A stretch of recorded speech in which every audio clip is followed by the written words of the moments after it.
Over 1,000 years ago, the nomadic Demi-Humans discovered this unique cave during their travels through the Astra. What they did not realize at the time was that this cave, presumably just a place to rest for a time, would become the birthplace of the Demi-Human Renaissance.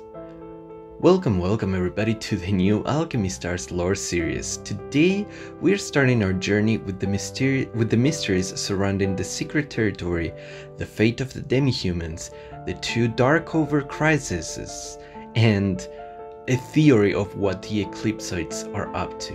So before we start, let me just clarify that the Demi-Humans, right? Demi-Humans are what we formerly know as fairies. Right, pretty much all the fairies in game are demi-humans, or what in this universe is called demi-humans. And even though they belong to different species of animals, right, even though they are birds and sharks and bears and stuff, they are all at the end of the day demi-humans, and they can breed with Celestites and Aurorians. So just keep all of that in mind, because the fairies or the demi-humans are the people that we are going to be talking about today. So, after decades of exploration, the demi-humans discovered the technological remnants of an ancient civilization. Piece by piece, they surmised that the people of this ancient civilization utilized the enormous cave for experimentation.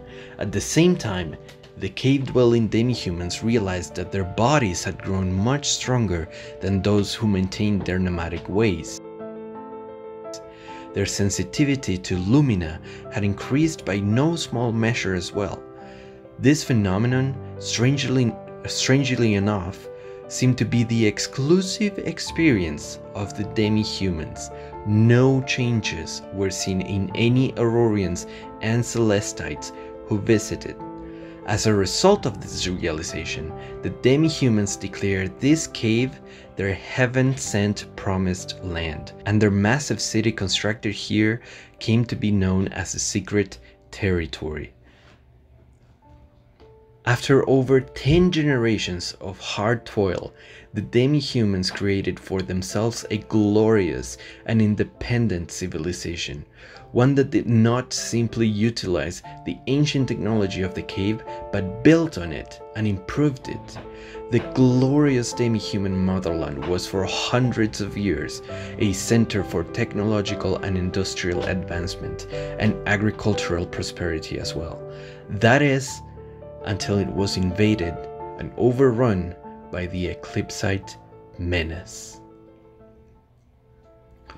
So at this point of the story, we need to make a pause to make a couple of observations. So, notice that the discovery of the Promised Land happened over 1,000 years ago, while the invasion of the Eclipsite menace was more recent, right? Since the demi-humans managed to prosper and advance their technology for hundreds of years.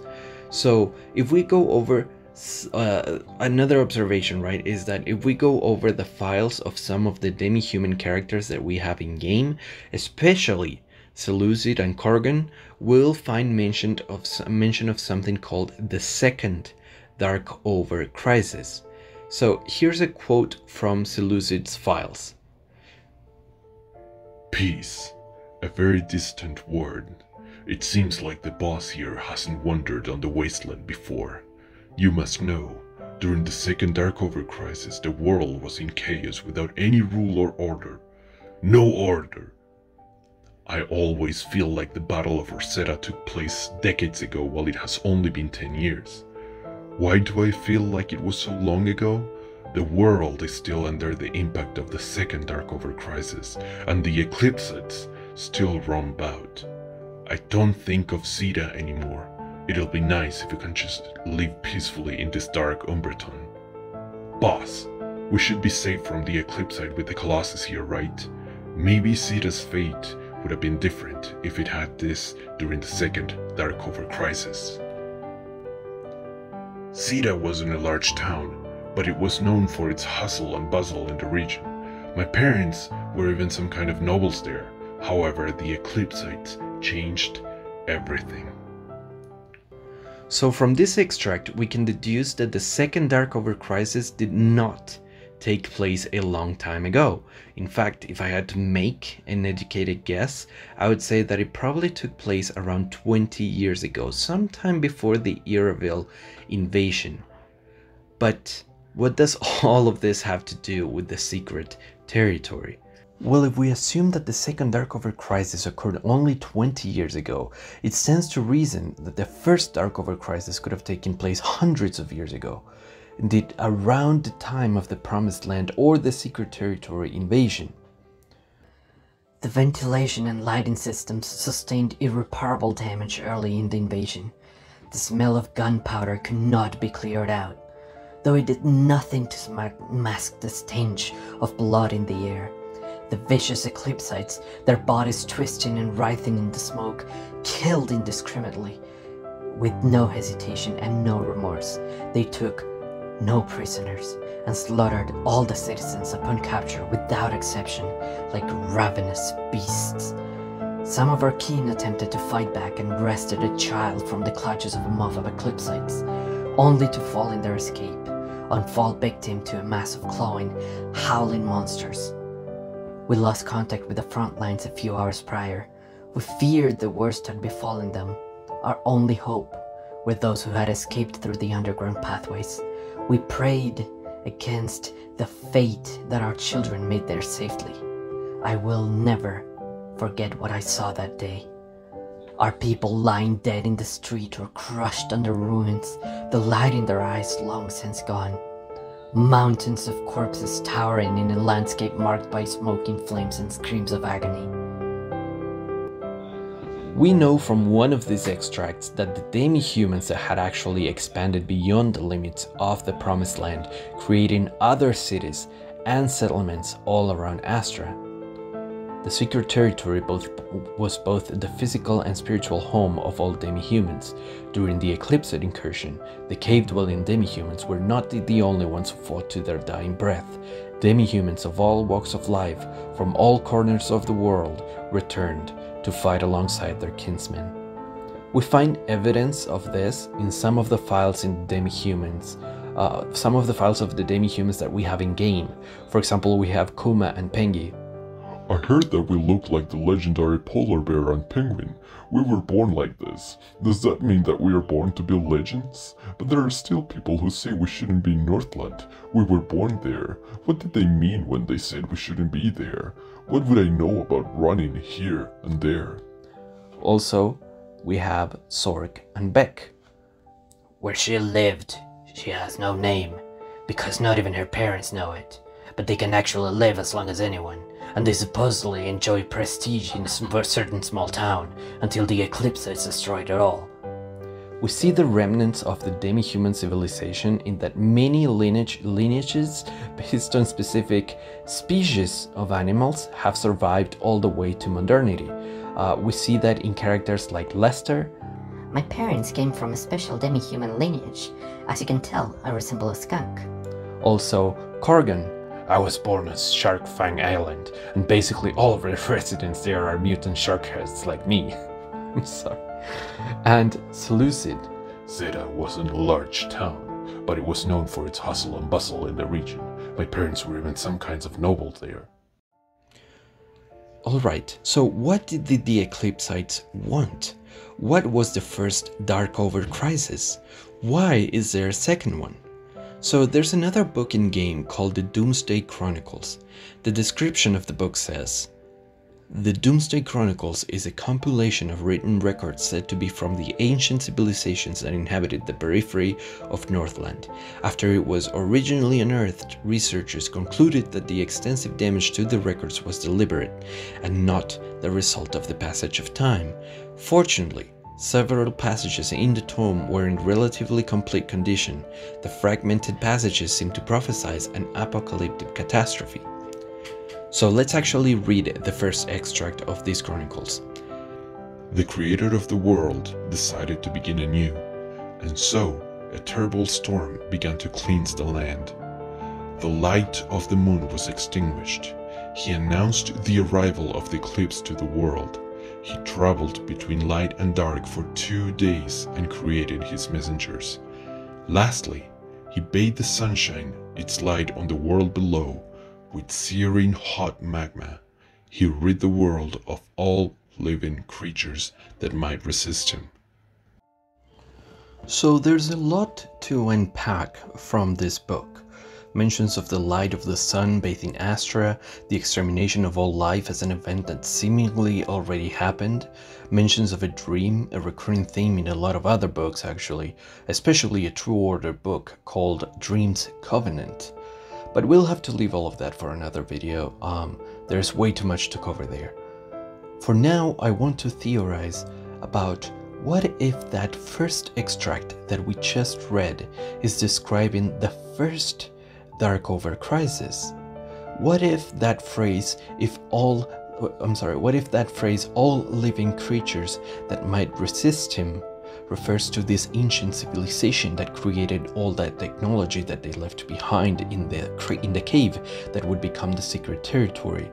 And what if the Demi-Humans were left alone because up until then they didn't pose an actual threat, seeming as they were just a nomadic tribe, and their actual affinity to Lumina and strength came after they encountered, or after they started building their home in the secret territory. So let's take a look at Seleucid's words. The world is still under the impact of the second Darkover crisis, and the Eclipsites still roam about. Could it be that even after hundreds of years had passed since the first Darkover crisis, Eclipsites were still roaming about, and that's how they ended up coming in contact with the Demi-Humans' secret territory?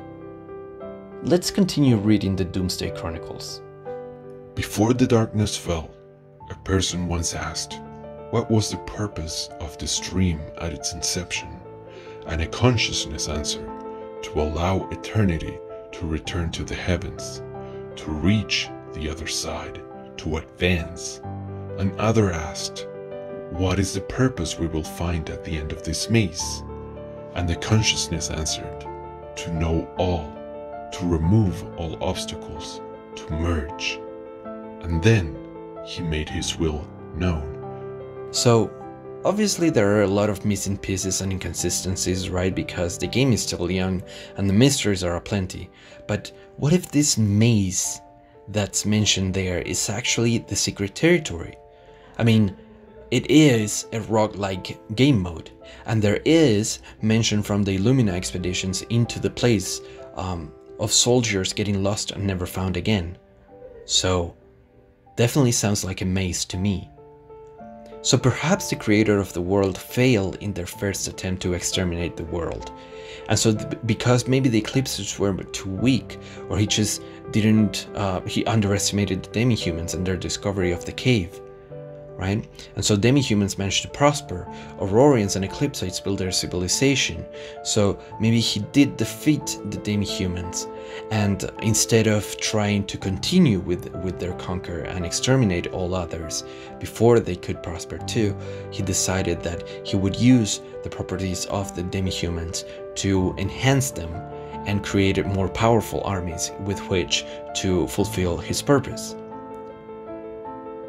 So, with all of that said, I think many Eclipsites in game resemble animals for sure. I can definitely see those Eclipsites, or a lot of the Eclipsites that we see in game actually having been Demi-Humans that were planted with the seed, right, and transformed into more powerful Eclipsites, right? So there is another prophecy in that book, the Doomsday Chronicles. One that actually, I mentioned this before, but it matches an apocalyptic prophecy by Lomopolis. There's a book called The Song of Lomopolis that actually is also a prophecy of the end of the world. And I don't want to get into it now because it's a subject for a different video, but I believe that second prophecy in Doomsday Chronicles is a description of the end of the world, and it's actually a prophecy that we are going through right now, that we're fulfilling right now as we play through the game.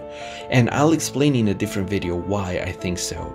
But there are many things that make me think that way, but we'll go over it in a different video. So, first the Promised Neverland, then Eravil. The Eclipsites are now looking for places of power to merge with powerful people, right? This supports the theory that I was talking about before. The Eclipsites found the Promised Neverland, the secret territory, and they took it from them for themselves, and they fused, they merged with the people there to create more powerful Eclipsites. Then they went, in the second Darkover crisis, they went for Eravil, right? And when they went for Eravil to merge with the Celestites, we see that in Schumer, for example, right? And so, certainly, I think that's what's going on right now. I think that's what the Eclipsites are doing, right? They're trying to find powerful people and places of power to take for themselves and become more powerful, to fulfill the purpose of the creator of the world. So, what is their end goal, or what is the creator of the world's actual end goal? I have no idea, unfortunately.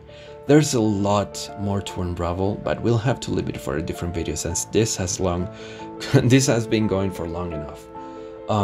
So I'm going to leave you with the last extract from the Extermination of the Promised Land.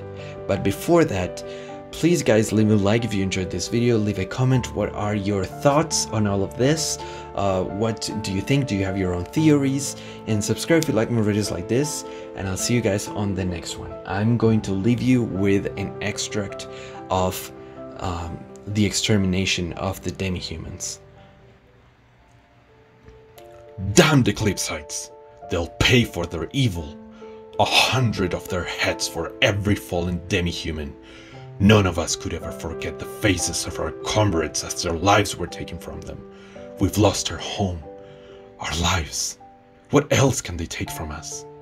Is there no other refuge for us demi-humans in this land? Would it not be better for us to stand against our invaders one last time and die like our compatriots? Piled atop one another with no regard for age or status. They've paid the ultimate price in defense of our home, so now it's our turn to do the same. Let Eclipsite blood serve as our funeral garb, and let their corpses serve as our burial mounds. We'll fight for our home, down to the very last of us.